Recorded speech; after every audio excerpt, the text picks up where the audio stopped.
Pernahkah kalian membayangkan seorang wanita berusia 50 tahun, yang dipanggil nenek oleh lingkungannya, tapi justru menjadi mimpi paling basah sekaligus mimpi buruk paling nyata bagi seorang pria muda yang cerdas?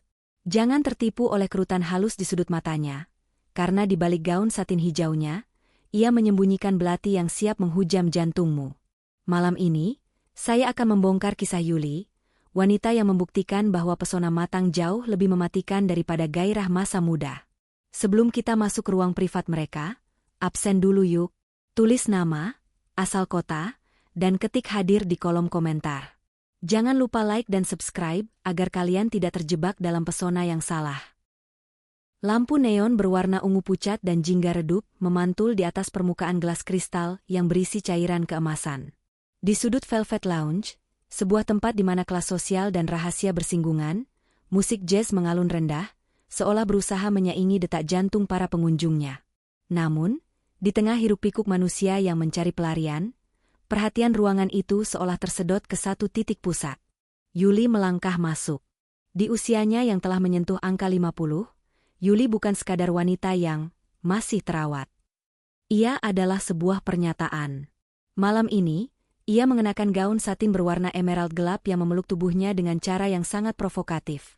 Tidak terlalu ketat hingga terlihat murahan, namun cukup mengikuti lekukan tubuhnya untuk membuat siapapun yang melihatnya membayangkan halus kain tersebut di bawah jemari mereka. Bahunya yang terbuka memperlihatkan kulit yang masih kencang dan berkilau tertimpa cahaya lampu, sebuah bukti dari disiplin diri dan kemewahan yang ia miliki. Setiap langkah yang diambil Yuli adalah koreografi kepercayaan diri. Ia tidak menunduk. Ia tidak mencari tempat persembunyian. Sebaliknya, ia menyapu ruangan itu dengan tatapan mata yang tenang namun tajam, seolah ia adalah pemilik dari setiap inci lantai yang ia injak.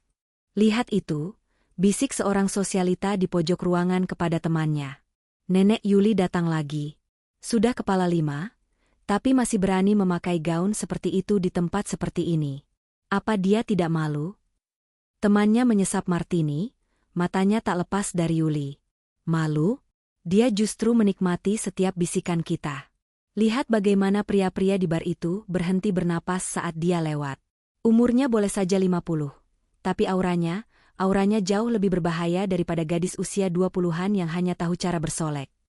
Yuli mendengar samar bisik itu, tapi ia hanya memberikan senyum setengah miring. Senyuman yang sering dianggap sebagai undangan sekaligus peringatan. Baginya, gosip adalah musik latar yang manis. Ia duduk di meja favoritnya, sedikit jauh dari keramaian namun tetap dalam jangkauan pandangan semua orang. Ia menyilangkan kakinya yang jenjang, membuat belahan gaunnya tersingkap sedikit lebih tinggi dari yang seharusnya, memamerkan lekukan kaki yang menggoda imajinasi siapapun yang berani melirik. Ia memesan minuman dengan suara yang rendah dan serak, jenis suara yang terdengar seperti beludru di telinga pria. Saat ia menunggu, jemarinya yang lentik dengan kuku berwarna merah marun bermain di pinggiran gelas kosong. Gerakannya pelan, ritmis, dan penuh sugesti. Ia tidak sedang mencari perhatian secara agresif. Ia hanya sedang ada, dan itu sudah cukup untuk mengacaukan konsentrasi pria-pria di sana. Di seberang ruangan, di balik bayangan pilar marmer, sepasang mata muda mengamatinya tanpa berkedip. Hasan, pria yang usianya mungkin baru menginjak 32 tahun, merasa ada sesuatu yang bergejolak di dadanya. Ia telah melihat banyak wanita cantik, tapi Yuli berbeda. Ada kematangan yang mengancam, sebuah pesona yang tidak datang dari sekadar bentuk fisik, melainkan dari pengalaman yang terpancar dari setiap gerak-geriknya. Hasan memperhatikan bagaimana Yuli menyesap minumannya. Cara bibir wanita itu menyentuh pinggiran gelas, cara ia memejamkan mata sejenak untuk meresapi rasa cairan itu, seolah-olah dunia di sekitarnya tidak lagi penting.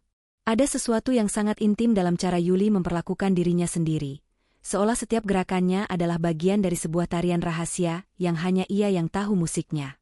Udara di sekitar Yuli terasa lebih panas, lebih berat. Narasi di ruangan itu berubah seiring keberadaannya. Ia bukan lagi sekadar subjek gosip. Ia adalah tantangan yang hidup. Orang-orang menyebutnya nenek, tapi di tempat remang ini, sebutan itu terasa seperti sebuah ironi yang manis. Ia adalah wanita yang tahu persis apa yang ia inginkan, dan lebih penting lagi, ia tahu persis apa yang diinginkan pria dari dirinya. Hasan meletakkan gelasnya. Ia merasa tertantang. Ia ingin tahu, Apakah wanita yang terlihat begitu berkuasa di bawah lampu remang ini akan tetap sama saat jarak di antara mereka menghilang? Ataukah semua ini hanyalah topeng dari sebuah kesepian yang dalam? Tanpa ia sadari, Hasan sudah berdiri. Langkah kakinya membawanya mendekat ke arah magnet yang sedang duduk dengan tenang itu. Sementara itu, Yuli tetap menatap lurus ke depan, seolah sudah tahu bahwa mangsa, atau mungkin lawan mainnya malam ini, sedang bergerak mendekat dalam jerat yang ia pasang tanpa perlu mengeluarkan sepatah kata pun. Setiap langkah yang diambil Hasan terasa seperti taruhan yang berisiko tinggi. Lantai kayu velvet lounge yang dipoles mengkilap seolah berderit di bawah sepatunya, meskipun suara itu terkubur oleh denting es batu dalam gelas-gelas kristal dan tawa renyah para sosialita. Namun, bagi Hasan, dunianya telah menyempit hanya pada satu titik. Sosok wanita yang duduk dengan ketenangan seorang ratu di tengah badai gosip. Yuli tidak menoleh saat Hasan mendekat. Ia tetap menatap lurus ke arah panggung musik. Jemarinya yang lentik memutar perlahan tangkai gelas martini yang berkabut dingin. Namun, ada getaran halus di udara, sebuah pengakuan tak kasat mata bahwa ia menyadari kehadiran pria itu. Ia bisa merasakan energi muda yang panas dan penuh rasa ingin tahu bergerak mendekatinya, memecah zona nyaman yang telah ia bangun sepanjang malam. Hasan berhenti tepat di samping meja Yuli. Ia tidak langsung bicara. Ia membiarkan keheningan yang tegang itu menggantung selama beberapa detik yang terasa abadi. Ia menatap profil samping wajah Yuli, garis rahang yang tegas, leher jenjang yang dihiasi kalung mutiara yang berkilau lembut, dan cara helai rambutnya yang tertata rapi membingkai wajahnya. Ada sesuatu yang sangat intimidatif dari kecantikan yang matang ini, sebuah pesona yang tidak membutuhkan validasi dari siapapun. Akhirnya, Hasan membungkukkan tubuhnya sedikit, membiarkan aroma parfum sandalwood dan spices miliknya bercampur dengan aroma melati yang menguar dari kulit Yuli. Jarak di antara mereka kini hanya sekian senti. Ibu tidak takut disalahartikan berada di sini? Suara Hasan rendah, hampir berupa bisikan yang bergetar oleh keberanian yang dipaksakan. Yuli tidak langsung menjawab. Ia menyesap minumannya untuk terakhir kali, membiarkan bibirnya yang berwarna merah marun membasahi pinggiran gelas, lalu meletakkannya dengan bunyi denting yang pelan namun tegas. Perlahan, ia memutar tubuhnya. Ia mendongak, menatap Hasan tepat di matanya. Itu bukan sekadar tatapan. Itu adalah sebuah penyelidikan. Mata Yuli yang gelap dan dalam seolah mampu menembus lapisan pakaian Hasan, membedah niatnya, dan menelanjangi rasa percayanya yang rapuh. Tatapan itu berlangsung terlalu lama, terlalu intens untuk disebut sebagai pertemuan biasa. Ada magnetisme yang aneh di sana, jenis tatapan yang membuat seseorang merasa diinginkan sekaligus terancam di saat yang bersamaan. Yuli tersenyum miring, sebuah senyuman yang tidak mencapai matanya, namun penuh dengan tantangan. Takut itu hanya untuk mereka yang merasa bersalah. Anak muda?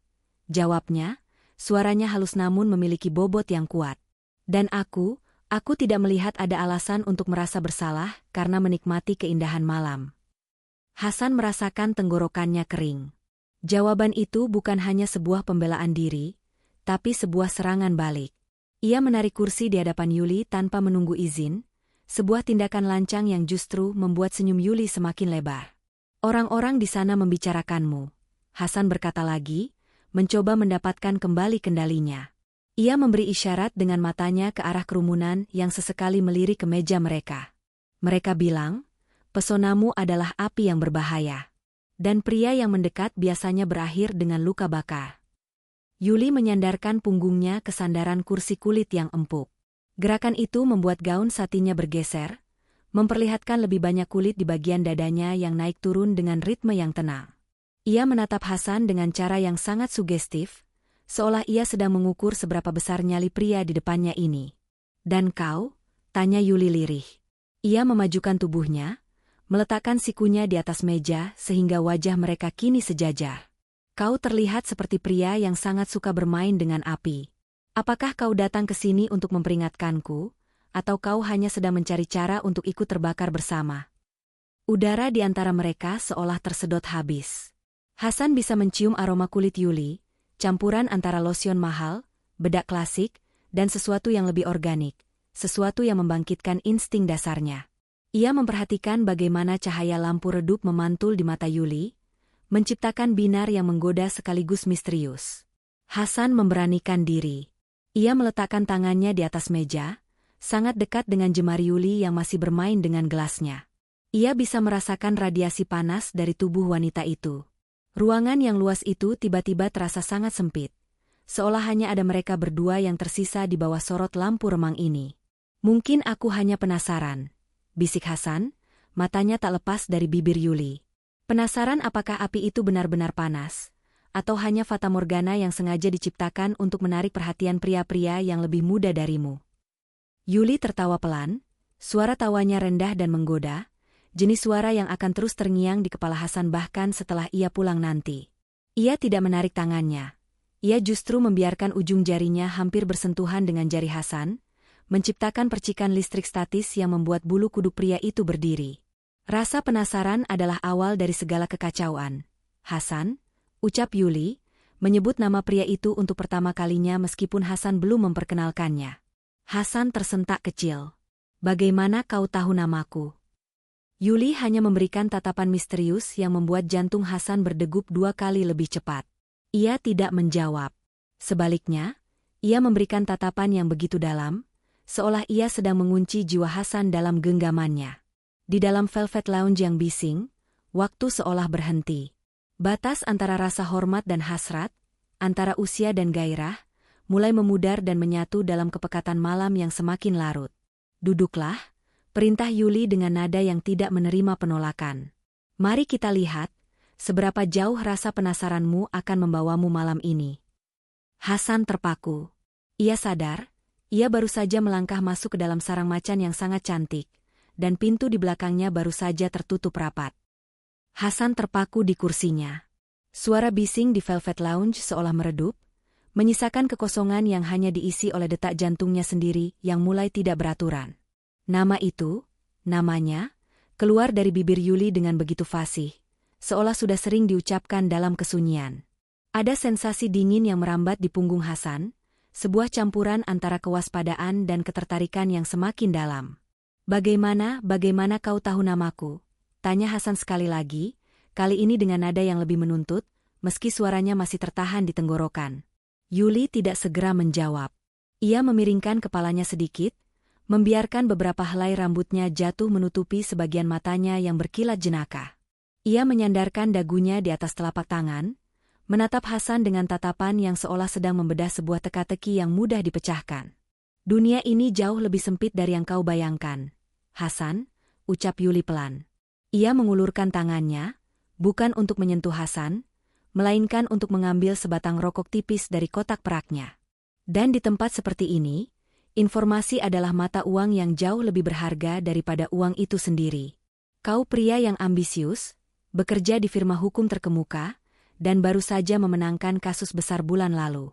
Bukankah begitu? Hasan menarik napas panjang. Ia merasa seolah privasinya baru saja dilanggar, namun anehnya, ia tidak merasa marah. Ada sesuatu yang sangat memikat dari fakta bahwa wanita sehebat Yuli meluangkan waktu untuk mengetahui latar belakangnya. Ia mencoba menenangkan diri, menarik kembali topeng kepercayaan dirinya yang sempat retak. Jadi, ini bukan pertemuan kebetulan? Hasan mencoba menyerang balik, nadanya kini lebih sinis. Ia memajukan tubuhnya, menantang dominasi Yuli. Atau mungkin, ibu sengaja menungguku di sini karena ibu merasa kesepian? Mungkin ibu hanya ingin merasa diinginkan lagi oleh pria yang jauh lebih muda. Kalimat itu tajam, sengaja dirancang untuk melukai harga diri seorang wanita yang mulai menua. Hasan mengharapkan kemarahan, atau setidaknya kilat ketersinggungan di mata Yuli. Namun, yang ia dapatkan justru sebaliknya. Yuli tertawa. Bukan tawa yang keras, melainkan tawa rendah yang bergetar di dadanya, menciptakan gelombang kecil pada permukaan minuman di gelasnya. Ia meniupkan asap rokok tipis ke udara, menciptakan tirai transparan di antara mereka yang berbau harum tembakau mahal dan vanila. Merasa diinginkan?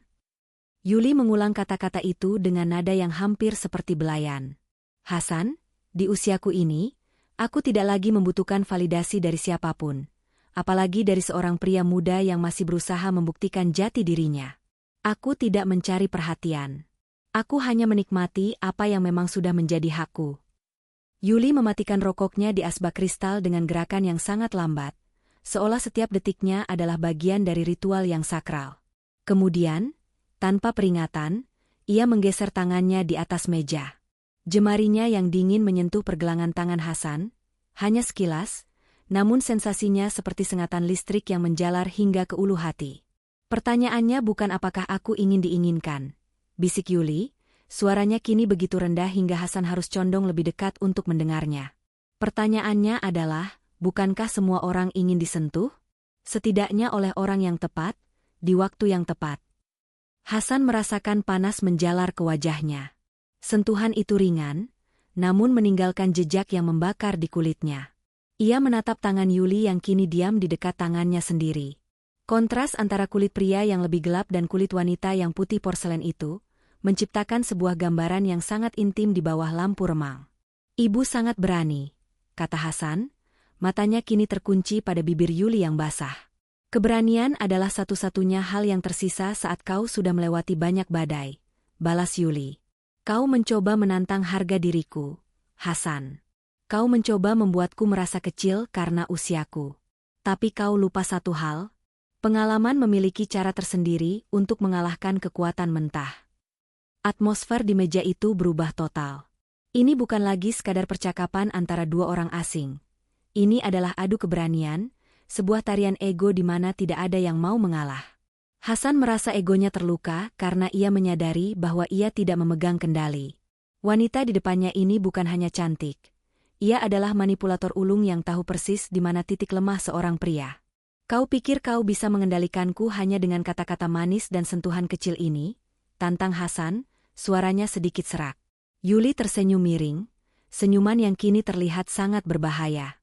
Ia bangkit dari duduknya sedikit, memperpendek jarak hingga hidung mereka hampir bersentuhan. Hasan bisa mencium napas Yuli yang beraroma mint dan alkohol mahal. Aku tidak ingin mengendalikanmu, Hasan, bisik Yuli tepat di depan bibirnya. Aku hanya ingin melihat seberapa lama kau bisa bertahan sebelum kau sendiri yang memohon padaku untuk tidak berhenti. Kata-kata itu menggantung di udara, penuh dengan sugesti yang membuat imajinasi Hasan berlari liar. Ia melihat bagaimana mata Yuli menggelap, dipenuhi dengan gairah yang terpendam namun terukur.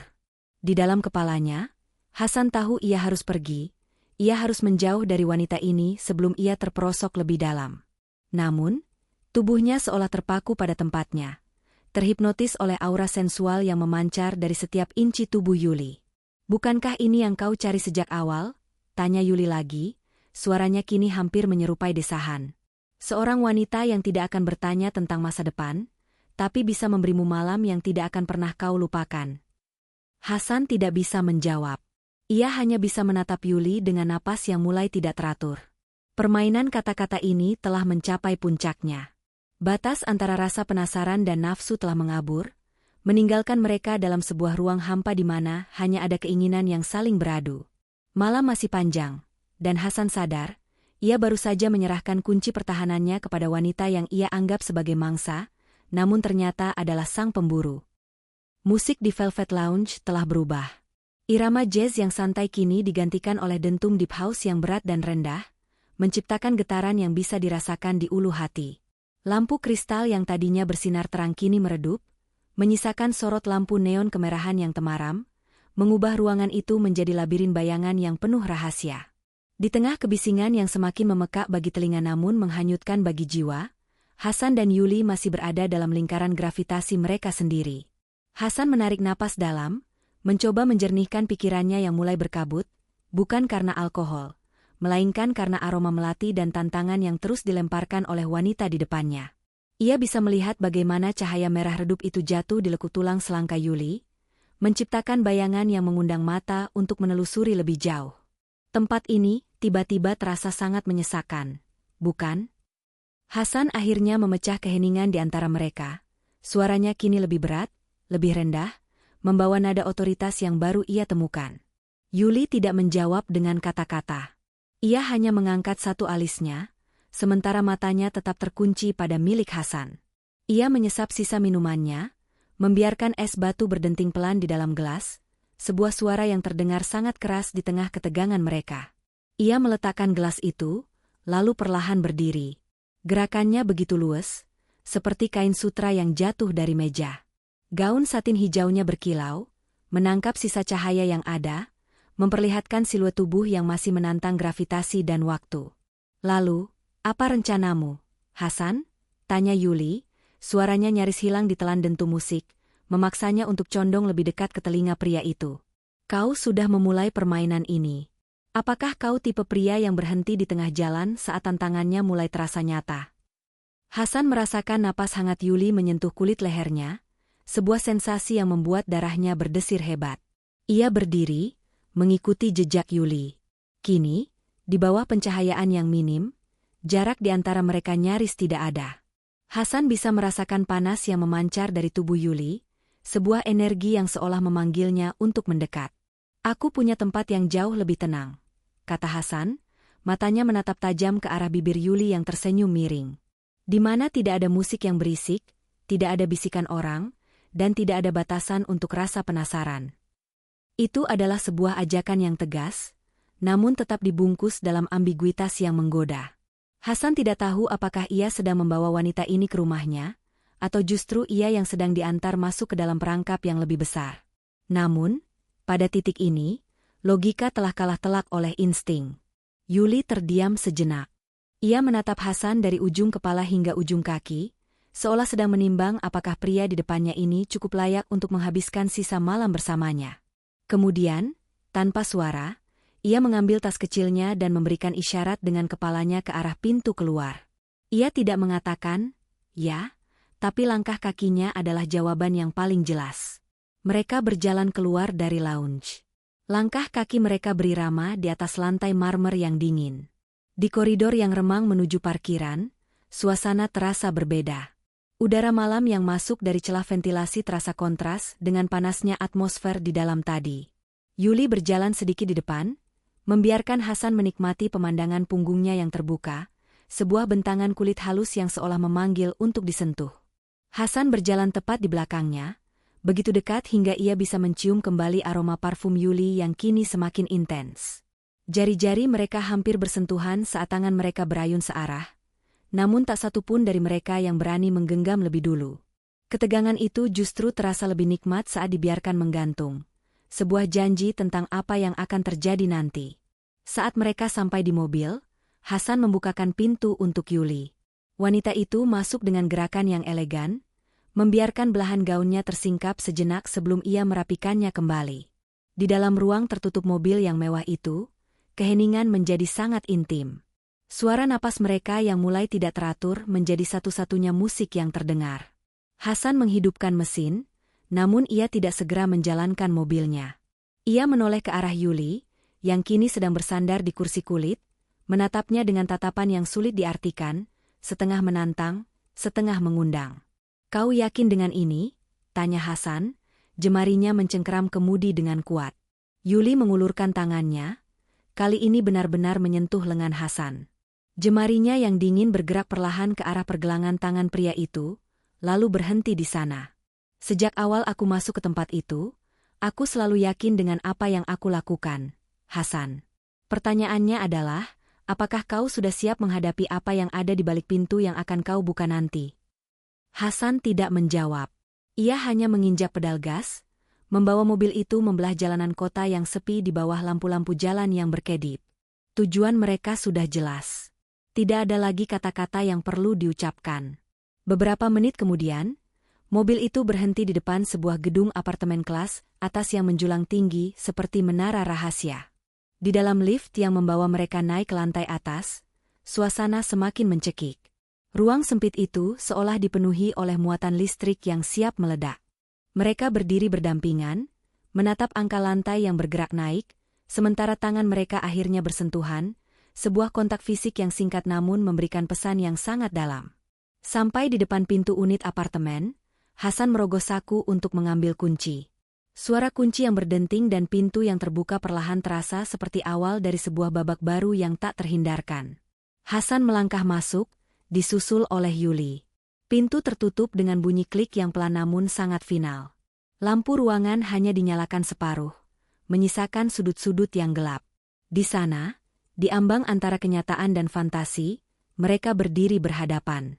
Tidak ada lagi musik, tidak ada lagi orang lain. Hanya ada mereka berdua dan sebuah malam yang siap menelan segala keraguan. Cahaya dari jendela besar yang menampilkan gemerlap lampu kota di kejauhan memantulkan siluet mereka di dinding, dua sosok yang kini perlahan mulai mendekat, menghapus jarak terakhir yang tersisa. Bunyi klik dari kunci pintu yang berputar seolah menjadi tanda titik bagi dunia luar.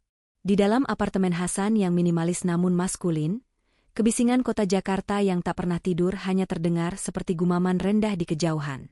Cahaya lampu jalanan dan gedung-gedung pencakar langit menembus jendela besar dari lantai hingga langit-langit, menyiram ruangan itu dengan warna biru keperakan dan bayangan yang memanjang. Mereka tidak langsung menyalakan lampu utama. Di bawah temaram cahaya kota, Yuli berdiri diam di tengah ruangan.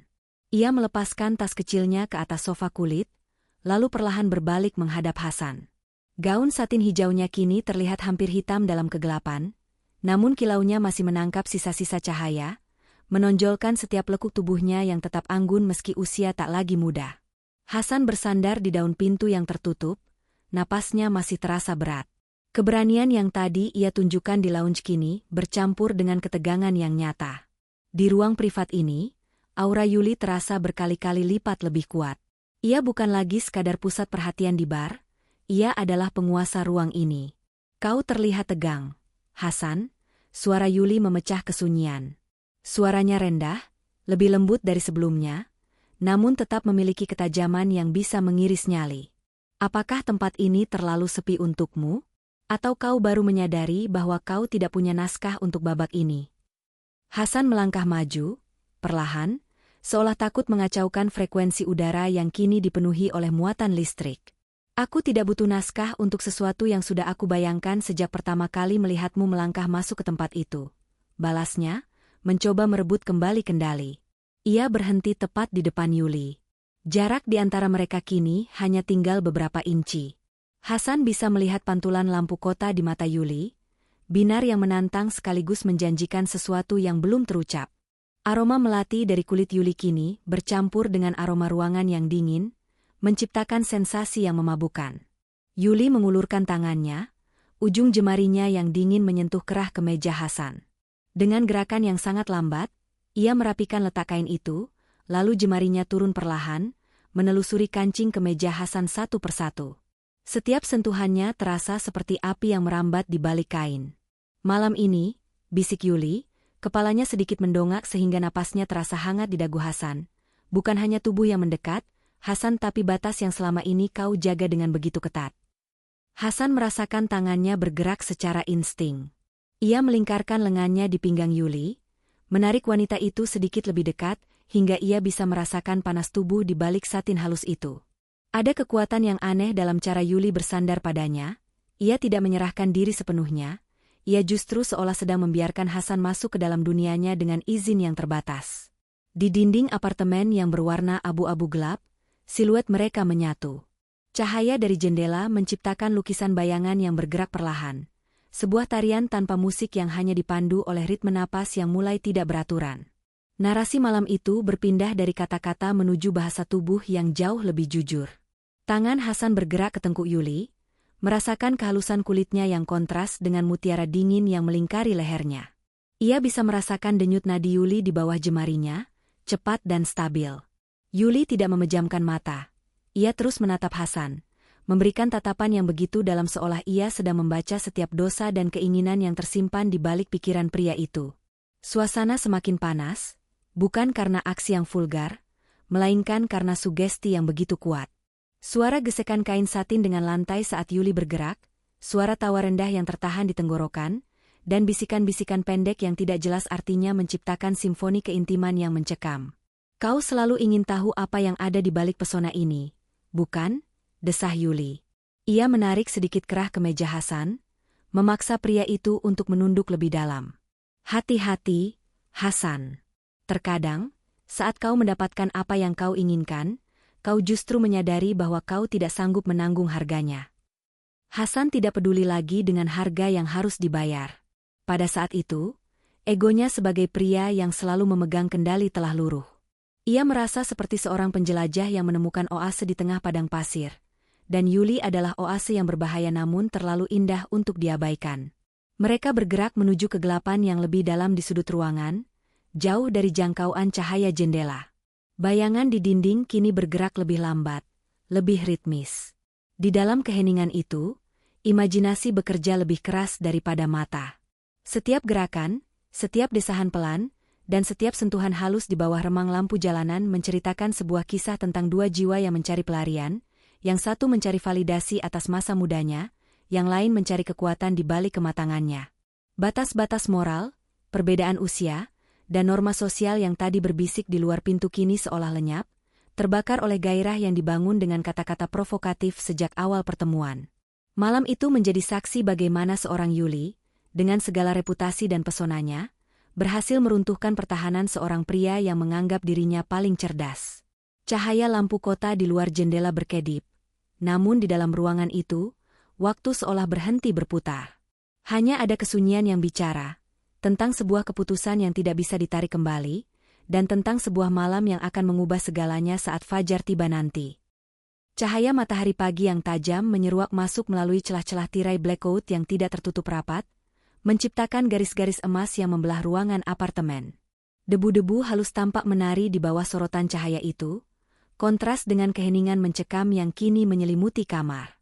Suasana hangat, remang, dan penuh gairah dari malam sebelumnya telah menguap, digantikan oleh hawa dingin pendingin ruangan dan realitas yang menghantam tanpa ampun. Hasan terbangun dengan rasa pening yang berdenyut di pelipisnya. Ia mengerjapkan mata, berusaha mengumpulkan kepingan memori yang berhamburan. Aroma parfum melati masih tertinggal di bantal, namun sisi tempat tidur di sampingnya sudah kosong dan dingin. Ia duduk perlahan, membiarkan selimut sutra merosot dari bahunya. Di bawah cahaya pagi yang jujur ini, ruangan itu terlihat berbeda. Tidak ada lagi sihir lampu neon atau bayangan yang menipu mata. Hanya ada sisa-sisa malam yang kini terasa seperti mimpi buruk yang indah. Atau mungkin, sebuah kesalahan yang direncanakan dengan sangat rapi. Ia melihat pakaiannya tersampir tidak beraturan di atas kursi kulit. Ada perasaan campur aduk yang bergejolak di dadanya. Kepuasan yang samar, kebingungan yang mendalam, dan setitik rasa takut yang mulai tumbuh. Sebagai seorang pengacara muda yang sukses, Hasan terbiasa mengendalikan situasi.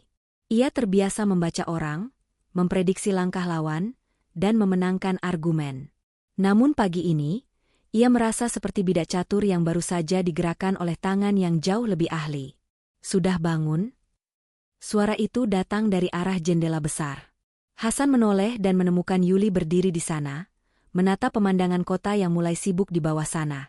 Ia sudah mengenakan jubah mandi sutra berwarna putih gading yang menutupi tubuhnya dengan sempurna, namun tetap memancarkan keanggunan yang mengintimidasi. Rambutnya sudah tertata kembali, meski sedikit lebih santai, dan wajahnya terlihat begitu tenang, bahkan jauh lebih segar daripada saat mereka pertama kali bertemu di lounge. Yuli tidak terlihat seperti wanita yang baru saja melewati malam yang panjang. Ia terlihat seperti seorang penguasa yang sedang meninjau wilayah kekuasaannya. Ia memutar tubuhnya perlahan, memegang sebuah cangkir porselen berisi kopi hitam yang uapnya masih mengepul. "Kopi?" tawarnya dengan nada datar, tanpa ada jejak kemanjaan atau rasa malu yang biasanya diharapkan dari pagi setelahnya. Hasan berdeham, berusaha menemukan suaranya yang hilang. "Yuli, soal semalam?" Yuli berjalan mendekat, langkah kakinya tidak bersuara di atas karpet bulu yang tebal. Ia berhenti di ujung tempat tidur, menatap Hasan dengan tatapan yang sulit diartikan, tatapan yang sama tajamnya dengan sinar matahari pagi itu. "Apa yang ingin kau katakan, Hasan? Bahwa kau menyesal? Atau kau ingin bertanya apakah ini sering aku lakukan?" Hasan terdiam. Ia merasa seolah setiap kata yang ingin ia ucapkan sudah diprediksi dan dipatahkan sebelum sempat keluar. Aku merasa segalanya terjadi begitu cepat. Aku tidak menyangka bahwa kau akan kehilangan kendali, potong Yuli dengan senyum miring yang kini terasa lebih dingin daripada semalam. Ia meletakkan cangkir kopinya di atas meja nakas, lalu membungkuk sedikit, membiarkan aroma melati dan kopi bercampur di indera penciuman Hasan. "Kau pria yang pintar, Hasan. Kau datang padaku dengan ego yang setinggi langit, berpikir bahwa kau bisa menaklukkan wanita tua yang haus perhatian. Tapi sekarang kau menyadari bahwa bukan kau yang memegang kendali sejak awal." Hasan merasakan harga dirinya tersengat. Ia mencoba meraih tangan Yuli, Namun wanita itu menariknya kembali dengan gerakan halus yang sangat berwibawa. Di mata Yuli, tidak ada kerentanan. Tidak ada kesan bahwa ia adalah korban dari pesona pria muda. Sebaliknya, ia terlihat seperti pemain yang baru saja menyelesaikan satu babak dengan kemenangan telak. "Jangan salahkan malam. Hasan, kau sendiri yang memilih untuk tinggal," bisik Yuli, suaranya lirih namun bergema kuat di dalam ruangan itu. "Kau memilih untuk membuka pintu itu, kau memilih untuk melangkah masuk, dan kau memilih untuk menyerahkan dirimu pada setiap inci dari apa yang aku tawarkan." Hasan merasa terjebak dalam kata-kata itu. Benar, ia yang mendekat. Ia yang menantang. Tapi ada sesuatu dalam nada bicara Yuli yang membuatnya merasa bahwa pertemuan ini bukan sekadar nafsu sesaat. Ada sesuatu yang lebih besar, lebih gelap, yang tersembunyi di balik ketenangan wanita ini. Yuli menegakkan tubuhnya kembali, merapatkan jubah mandinya seolah-olah ia sedang mengenakan baju zirah. "Mandilah. Ada handuk bersih di sana. Aku sudah menyiapkan sarapan di meja, tapi aku tidak menyarankanmu untuk berlama-lama. Aku punya agenda yang harus diselesaikan, dan kau harus kembali ke duniamu yang teratur itu." Yuli berbalik dan melangkah keluar dari kamar, meninggalkan Hasan yang masih terpaku di atas tempat tidur. Di bawah cahaya pagi yang semakin terang, Hasan menyadari satu hal yang mengerikan. Ia tidak hanya menghabiskan malam dengan seorang wanita cantik berumur kepala 5. Ia telah menyerahkan sesuatu yang lebih berharga daripada sekadar waktu. Ia telah membiarkan dirinya ditarik ke dalam pusaran yang ia sendiri tidak tahu di mana ujungnya. Setiap gerakan Yuli, setiap kalimatnya, dan cara ia menatapnya tadi pagi memberikan kesan bahwa babak ini baru saja dimulai. Hasan meraih kemejanya, namun tangannya sedikit gemetar. Pagi ini benar-benar berbeda. Kekuasaan telah berpindah tangan, dan ia menyadari bahwa di balik keanggunan Yuli yang mempesona, tersimpan sebuah rencana yang jauh lebih berbahaya daripada sekadar permainan cinta satu malam. Suasana di dalam apartemen itu tiba-tiba berubah, seolah-olah oksigen di dalamnya baru saja ditarik keluar secara paksa. Hasan berdiri di tengah ruang tamu, tangannya masih gemetar saat ia mengancingkan kemejanya yang kusut. Keheningan pagi ini terasa jauh lebih tajam daripada dentum musik di lounge semalam. Ia menoleh ke arah meja kerja di sudut ruangan, meja tempat ia biasanya menyusun strategi hukum untuk menghancurkan lawan-lawannya di pengadilan. Di sana, di atas permukaan kaca yang dingin, terdapat sebuah amplop coklat tua yang tidak asing, namun posisinya sangat janggal. Amplop itu terbuka. Hasan melangkah mendekat, jantungnya berdegup kencang, menghantam rongga dadanya seperti genderang perang. Ia yakin semalam ia telah mengunci laci mejanya. Dengan gerakan ragu, ia menarik isi amplop tersebut. Matanya membelalak. Itu bukan dokumen kasus yang sedang ia kerjakan, melainkan sekumpulan foto lama yang telah menguning di bagian pinggirnya, bersama dengan beberapa potongan kliping koran dari 20 tahun yang lalu. Di salah satu foto, seorang wanita muda yang sangat cantik, dengan mata tajam yang sama dengan mata Yuli, berdiri di samping seorang pria parubaya yang terlihat sangat berwibawa. Hasan mengenali pria itu. Itu adalah ayahnya, mendiang pengacara senior yang selalu ia banggakan. Namun, kliping koran di bawahnya menceritakan kisah yang berbeda. Sebuah skandal besar, pengkhianatan profesional, dan seorang pria yang bunuh diri di sel tahanan setelah dijebak dalam kasus korupsi yang tak pernah ia lakukan. Foto yang bagus, bukan? Waktu memang pencuri yang ulung, tapi ia selalu meninggalkan jejak. Suara Yuli terdengar dari balik punggungnya. Hasan berbalik dengan cepat, napasnya tersengal. Yuli berdiri di ambang pintu kamar, kini sudah mengenakan kembali pakaiannya semalam. Gaun satin hijau itu tetap terlihat sempurna di tubuhnya. Namun aura sensualnya kini telah berganti menjadi sesuatu yang jauh lebih gelap dan predatoris. Ia bersedekap, menatap Hasan dengan senyum yang tidak lagi menggoda, melainkan penuh dengan kemenangan yang dingin. "Apa maksud semua ini, Yuli? Kenapa kau punya foto ayahku? Dan kenapa kau menyimpannya di sini, di apartemenku?" tanya Hasan, suaranya naik 1 oktav. Yuli melangkah maju, perlahan, seperti seekor macan yang sedang memojokkan mangsanya. "Di apartemenmu? Oh, Hasan, kau benar-benar tidak ingat siapa pemilik sebenarnya dari gedung ini sebelum firma hukummu mengurus administrasinya bertahun-tahun yang lalu? Kau benar-benar tidak tahu siapa wanita yang kehilangan segalanya saat ayahmu memutuskan untuk menjual integritasnya demi jabatan?" Dunia Hasan seolah berputar. Ia teringat cerita samar-samar tentang sebuah firma saingan yang hancur dalam semalam, tentang seorang pemilik modal yang mengakhiri hidupnya karena dikhianati oleh sahabat sekaligus pengacaranya sendiri. Ayah Hasan. Pria di foto itu adalah suamiku, ucap Yuli lirih, namun setiap katanya terasa seperti hantaman palu hakim di kepala Hasan. Dan aku adalah wanita yang kau sebut, Nenek, di lounge semalam. Wanita yang kau pikir bisa kau taklukkan hanya dengan kata-kata manis dan rasa percaya dirimu yang kekanak-kanakan. Hasan terhuyung ke belakang hingga punggungnya membentur meja. Jadi pertemuan di lounge itu, semuanya sudah direncanakan. Yuli tertawa, sebuah tawa yang kering dan tanpa emosi. Kau pikir pria seperti kau, yang begitu terobsesi dengan citra dan kesuksesan, akan sulit ditemukan? Aku mengamatimu selama berbulan-bulan, Hasan. Aku tahu tempat favoritmu, aku tahu kelemahanmu terhadap wanita yang berkuasa, dan aku tahu betapa besarnya egomu. Semalam bukan tentang gairah. Semalam adalah tentang bagaimana aku bisa masuk ke tempat paling privat dalam hidupmu, dan mengambil apa yang seharusnya menjadi milikku.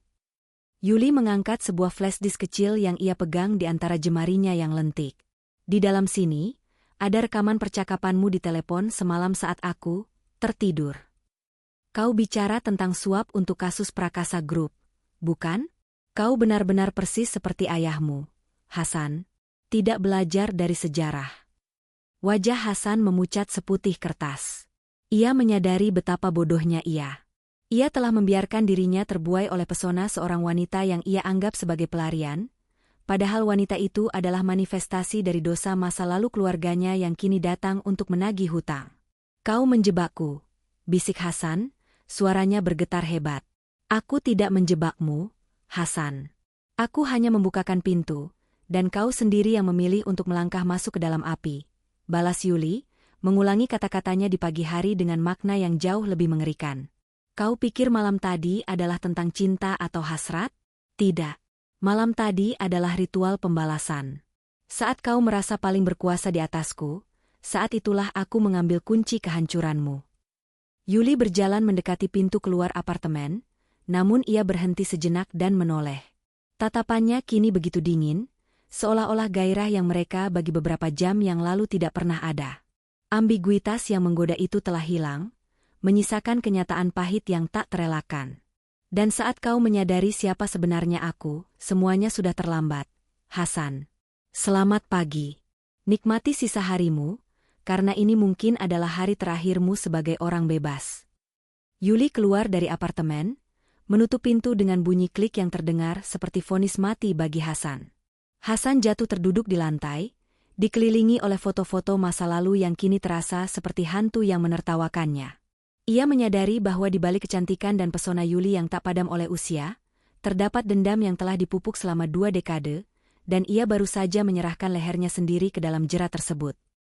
Apartemen itu kini terasa seperti peti mati yang mewah. Hasan masih terduduk di lantai, dikelilingi oleh puing-puing rahasia masa lalunya yang berserakan. Keheningan yang ditinggalkan Yuli jauh lebih memekakan telinga daripada ledakan amarah manapun. Ia menatap pintu yang tertutup rapat itu, berharap, dengan sisa-sisa kewarasan yang hampir habis, bahwa semua ini hanyalah lelucon kejam. Namun, beratnya dokumen di tangannya dan aroma melati yang masih tertinggal di udara adalah bukti nyata bahwa ia baru saja dihancurkan oleh wanita yang sempat ia dekap dengan penuh gairah beberapa jam yang lalu. Hasan mencoba meraih ponselnya dengan tangan yang bergetar. Ia harus menelepon asistennya, atau mungkin atasannya di firma hukum. Ia harus membatalkan transaksi Prakasa Group sebelum semuanya terlambat. Namun, saat layar ponselnya menyala, sebuah notifikasi berita utama muncul di layar. Skandal suap firma hukum terkemuka. Rekaman rahasia mengungkap keterlibatan pengacara muda berinisial Haji.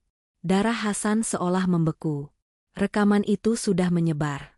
Yuli tidak menunggu hingga fajar benar-benar berakhir. Ia telah melepaskan pelatuknya bahkan sebelum ia melangkah keluar dari lift. Sementara itu, di sebuah kafe terbuka yang menghadap ke pelabuhan, jauh dari kebisingan pusat kota, Yuli duduk dengan tenang.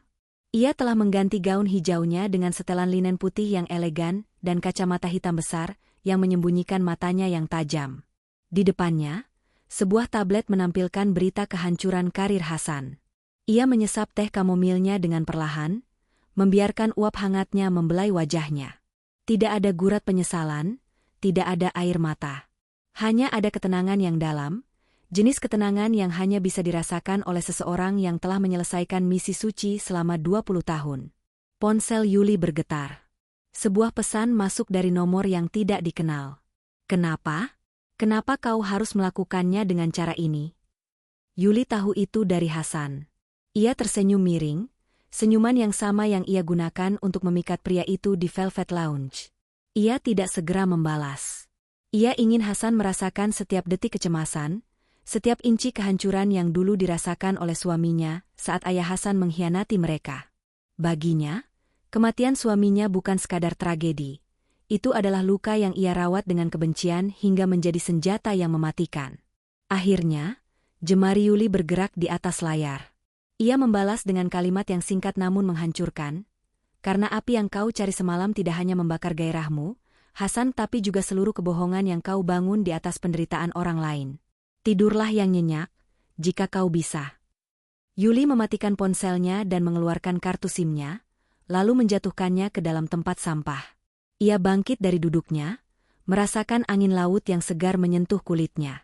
Untuk pertama kalinya dalam 2 dekade, ia merasa ringan. Pesonanya yang selama ini ia gunakan sebagai umpan kini tidak lagi terasa seperti beban. Ia menyadari bahwa kecantikan dan kematangannya bukan sekadar kutukan usia, melainkan alat keadilan yang paling ampuh. Beberapa hari kemudian, berita tentang penangkapan Hasan mendominasi media. Pria yang dulunya dipuja sebagai pengacara masa depan itu kini terlihat layu di balik jeruji besi, dengan wajah yang dipenuhi rasa malu dan penyesalan. Orang-orang di lounge mulai berbisik lagi, namun kali ini ceritanya berbeda. Mereka tidak lagi membicarakan Nenek Yuli yang mencari mangsa pria muda, melainkan tentang seorang wanita misterius yang berhasil meruntuhkan sebuah dinasti korupsi hanya dengan 1 malam yang penuh intrik. Malam kembali jatuh di ibu kota. Velvet Lounge masih berdiri dengan lampu neon ungu dan jingga yang sama. Musik jazz masih mengalun rendah, dan pria-pria muda masih mencari pelarian di balik gelas-gelas kristal. Namun, kursi di sudut ruangan itu tetap kosong. Yuli tidak pernah kembali ke sana. Ia telah menyelesaikan tariannya. Di sebuah kota kecil di pesisir, Yuli berjalan di tepi pantai saat matahari terbenam. Ia mengenakan gaun putih panjang yang tertiup angin. Seorang pria muda yang sedang memotret pemandangan terhenti.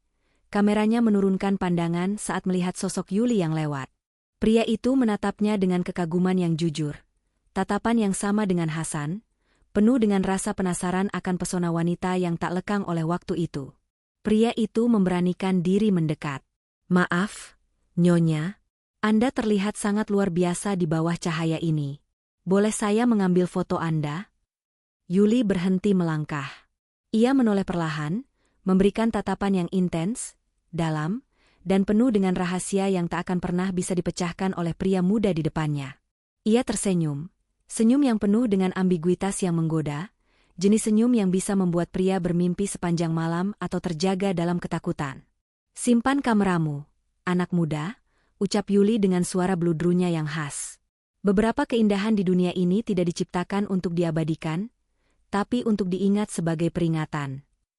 Ia melanjutkan langkahnya, meninggalkan pria itu yang terpaku di pasir pantai, terhipnotis oleh aura sensual dan wibawa yang memancar dari punggung wanita itu. Yuli menghilang di balik keremangan senja, membawa serta semua rahasianya. Ia bukan lagi seorang korban, bukan lagi seorang pemburu. Ia adalah legenda yang hidup dalam bisikan malam. Seorang wanita yang membuktikan bahwa di balik pesona yang paling menggoda, seringkali tersimpan keadilan yang paling dingin. Pembalasannya telah selesai. Batas yang ia jaga telah pulih. Dan bagi para pendengar yang mengikuti kisahnya, mereka tahu satu hal, jangan pernah meremehkan tatapan seorang wanita yang telah melewati badai, karena di dalam kelembutan sentuhannya, mungkin saja terdapat jerat yang akan mengubah hidupmu selamanya. Dinding ruang tahanan itu dingin, lembab, dan berwarna abu-abu kusam, sangat kontras dengan kehangatan apartemen mewah yang baru beberapa hari lalu menjadi saksi bisu sebuah malam yang ia pikir adalah puncak dari kejantanannya.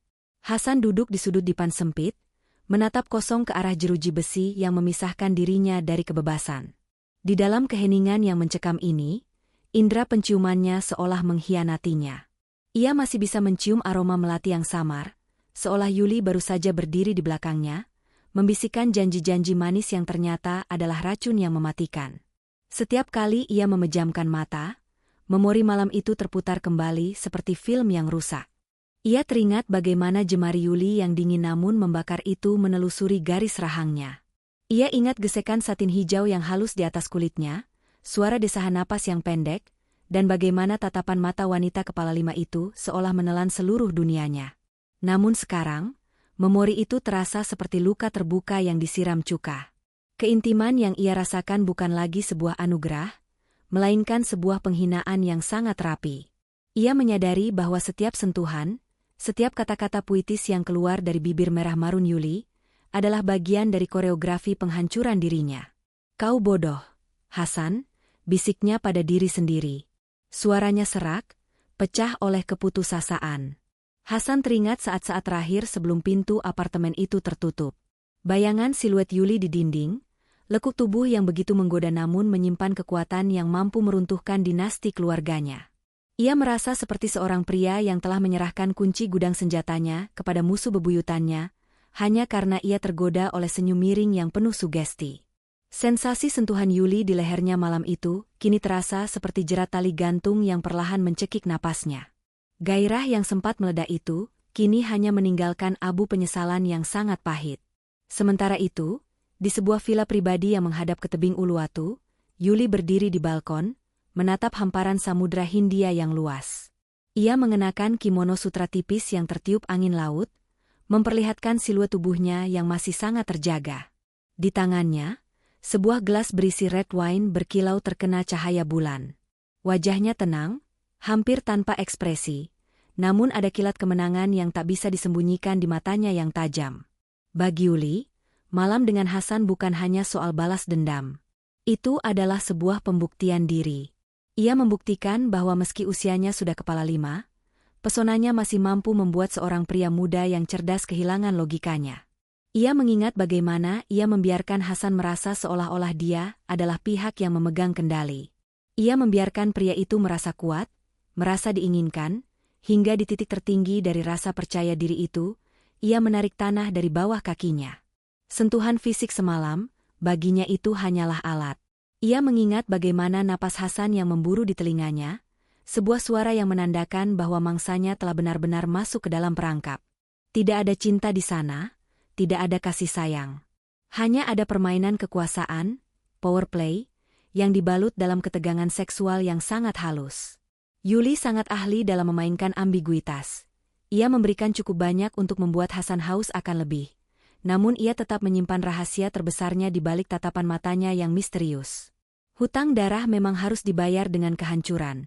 Gumam Yuli pelan, suaranya hilang ditelan deburan ombak yang menghantam tebing di bawahnya.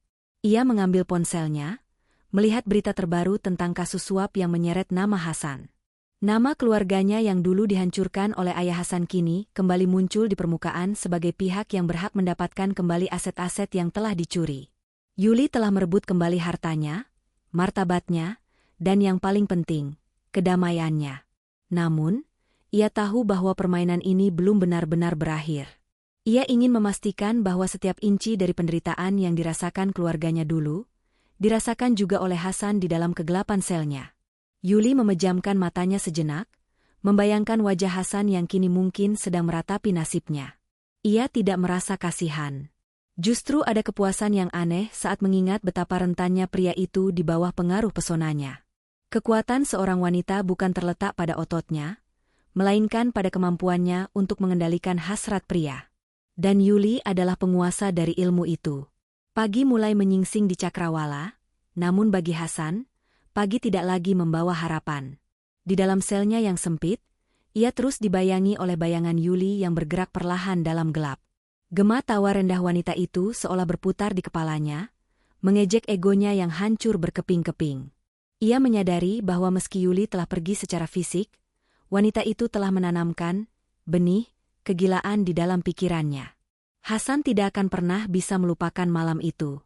Bukan karena kenikmatannya, tapi karena itulah saat di mana ia secara sadar menyerahkan hidupnya kepada sang eksekutor yang mengenakan gaun satin hijau.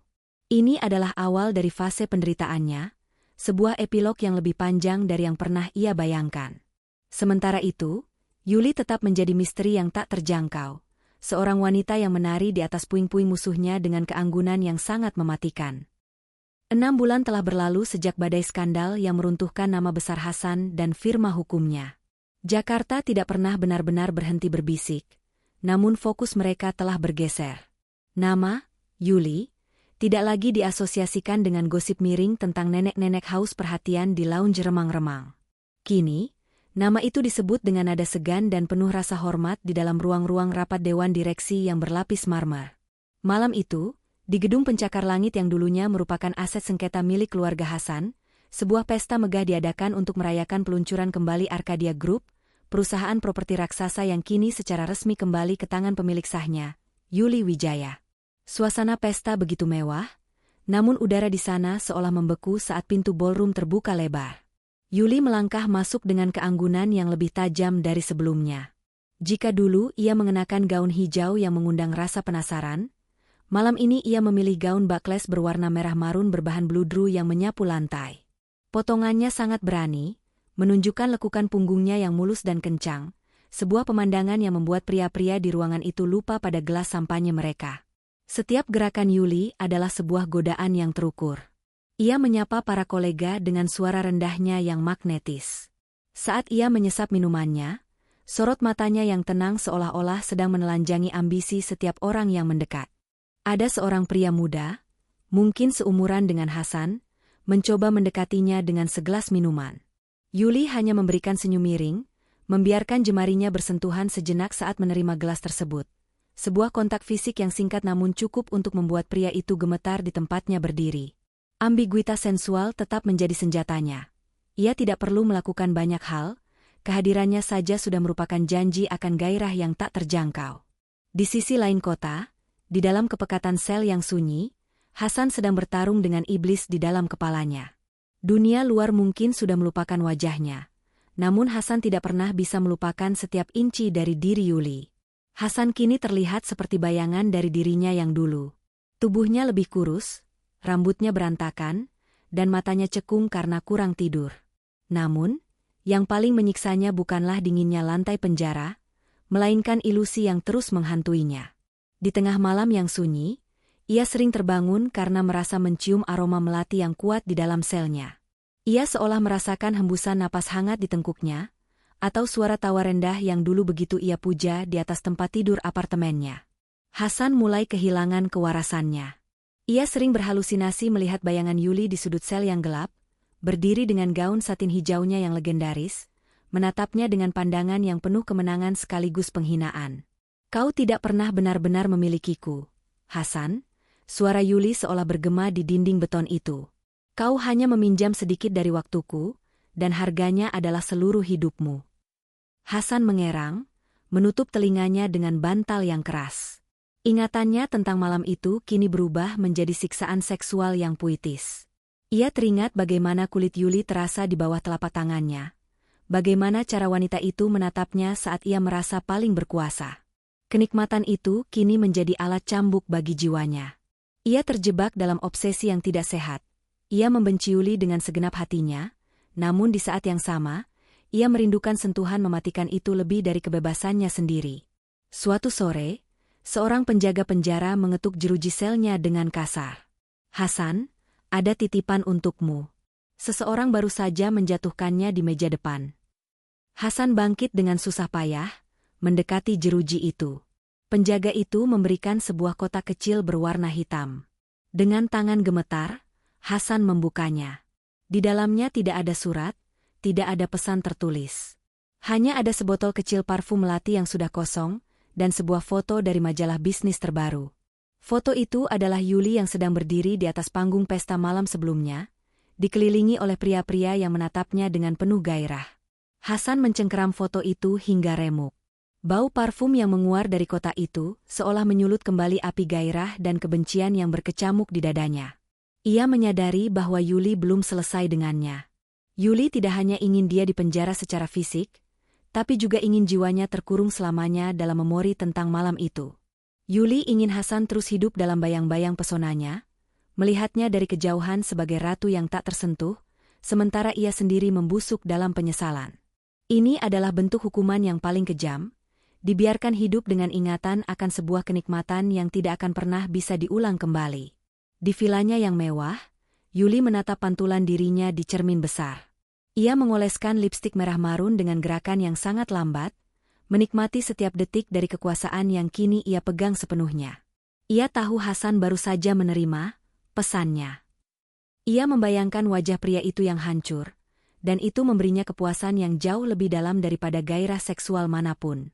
Permainan ini sangat menarik, bukan, Hasan? Bisiknya pada pantulannya sendiri. Yuli melangkah keluar menuju balkon, membiarkan angin malam membelai kulitnya yang masih memancarkan aura sensual yang mematikan. Fase kedua dari pembalasannya telah sempurna. Hasan kini bukan lagi musuh, melainkan budak dari obsesinya sendiri. Dan bagi Yuli, itu adalah bentuk kemenangan yang paling manis.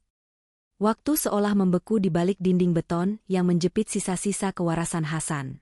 Hari ini adalah hari yang paling ia tunggu, sekaligus yang paling ia takuti selama 6 bulan mendekam di kegelapan.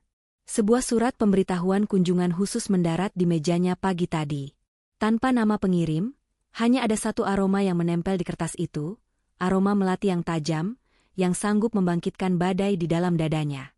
Hasan duduk di balik kaca pembatas ruang kunjungan yang dingin. Tangannya yang kurus dan pucat mencengkeram gagang telepon dengan sangat erat, hingga buku-buku jarinya memutih. Saat pintu di seberang sana terbuka, jantungnya seolah berhenti berdetak. Yuli melangkah masuk. Ia tidak terlihat seperti wanita yang sedang mengunjungi penjara. Yuli hadir seperti sebuah fata morgana di tengah padang pasir yang tandus. Ia mengenakan terusan sutra berwarna hitam pekat yang menutup hingga leher, namun potongan di bagian bahunya memperlihatkan kulit porselen yang masih memancarkan aura kemewahan. Sebuah syal transparan berwarna hijau zamrud, warna yang sama dengan gaun malam itu, melingkar di lehernya, memberikan kontras yang menyakitkan bagi ingatan Hasan. Yuli duduk di hadapan Hasan, perlahan, dengan gerakan yang masih sama anggunnya dengan saat ia duduk di Velvet Lounge. Ia meletakkan tangan lentiknya di atas meja, dipisahkan oleh kaca tebal yang kini terasa seperti jurang antara surga dan neraka. Ia tidak segera mengangkat telepon. Ia hanya menatap Hasan, tatapan yang tidak lagi penuh api gairah, melainkan tatapan dingin seorang pemenang yang sedang meninjau sisa-sisa reruntuhan musuhnya. Hasan mengangkat teleponnya lebih dulu. Kau datang juga." Suaranya parau, bergetar oleh campuran antara kerinduan yang menyiksa dan kebencian yang mendalam. Yuli akhirnya mengangkat gagang telepon di sisinya. Ia mendekatkannya ke telinga, membiarkan helai rambutnya yang harum jatuh menutupi sebagian wajahnya. "Aku datang untuk melihat apakah kau sudah belajar, Hasan. Belajar tentang bagaimana rasanya menjadi penonton dalam hidupmu sendiri." Hasan menempelkan telapak tangannya ke kaca, tepat di posisi tangan Yuli berada. "Kenapa, Yuli? Kenapa kau harus menghancurkanku sedalam ini? Malam itu, kau tahu apa yang kita bagi malam itu bukan sekadar sandiwara. Aku merasakannya. Kau merasakannya." Yuli memberikan senyum miring, senyum yang dulu membuat Hasan merasa seperti pria paling beruntung, namun kini terasa seperti sembilu. Gairah adalah bahasa yang paling mudah dipalsukan oleh orang yang memiliki tujuan, Hasan. Kau merasa itu nyata karena egomu ingin itu nyata. Kau ingin percaya bahwa di usiamu yang muda, kau sanggup menundukkan wanita sepertiku. Kau terjebak dalam fantasimu sendiri. Yuli memajukan tubuhnya sedikit, membuat wajahnya kini hanya berjarak beberapa inci dari kaca.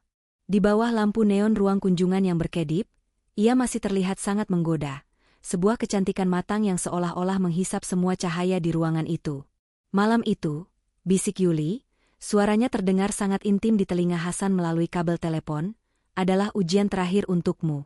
Jika saja kau memilih untuk jujur padaku, jika saja kau tidak menelepon rekanmu untuk membahas suap itu saat aku ada di sampingmu, mungkin aku akan memberimu jalan keluar.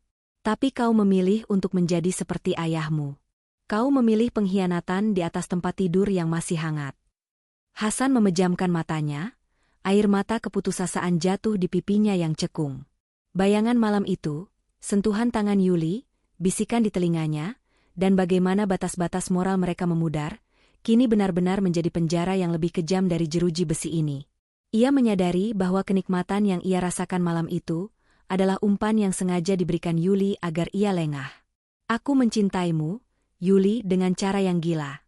Aku Hasan pelan, sebuah pengakuan yang sudah terlambat. Yuli menarik napas panjang, lalu perlahan melepaskan gagang telepon itu. Ia tidak menjawab pengakuan itu dengan kata-kata cinta. Ia justru berdiri, merapikan syal hijaunya, dan memberikan tatapan terakhir yang akan menghantui Hasan seumur hidupnya. Cinta adalah kemewahan yang tidak bisa dibeli dengan uang suap, Hasan. Dan kau tidak akan pernah bisa membelinya lagi. Yuli berbalik dan melangkah pergi tanpa menoleh sedikitpun. Langkah kakinya yang mantap bergema di lorong penjara, sebuah bunyi yang menandakan berakhirnya sebuah babak. Hasan berteriak, memukul-mukul kaca pembatas itu hingga tangannya berdarah. Namun Yuli telah menghilang di balik pintu besi yang berat. Keluar dari gedung penjara, Yuli disambut oleh sinar matahari sore yang keemasan. Sebuah mobil mewah sudah menunggunya. Ia masuk ke dalam, duduk di kursi belakang, dan menatap ke arah gerbang penjara yang perlahan menjauh. Ia mengambil sebuah kotak bludru kecil dari tasnya, membukanya, dan melihat sebuah cincin tua milik mendiang suaminya yang kini telah ia bersihkan dari noda masa lalu. Yuli menarik napas lega. Ia telah memberikan penutup yang paling memuaskan bagi ceritanya sendiri. Ia telah menunjukkan pada dunia, dan pada dirinya sendiri, bahwa pesona seorang wanita tidak akan pernah padam oleh usia jika ia tahu cara menggunakannya untuk kebenaran. Ia tetap cantik, tetap sensual, namun kini ia benar-benar merdeka. Di dalam selnya, Hasan meringkuk di lantai, memeluk dirinya sendiri. Di kepalanya, ia masih mendengar bisikan puitis Yuli, masih merasakan halus kain satin hijau itu, dan masih melihat bayangan siluet yang menari di dinding apartemennya. Itulah hukuman sejatinya. Ia akan terus hidup, namun jiwanya akan selamanya tertinggal di malam itu, malam di mana ia kehilangan segalanya karena gairah yang salah arah. Cerita berakhir dengan pemandangan kota Jakarta dari ketinggian gedung milik Yuli. Lampu-lampu kota mulai menyala, berkelap-kelip seperti berlian di atas kain beludru hitam. Dan di salah satu jendela tertinggi, siluet seorang wanita berdiri tegak, memegang gelas kristal, menatap masa depan yang kini sepenuhnya berada dalam genggamannya. Sang ratu telah kembali ke tahtanya, meninggalkan puing-puing kehancuran di belakangnya sebagai monumen peringatan akan sebuah pembalasan yang sempurna.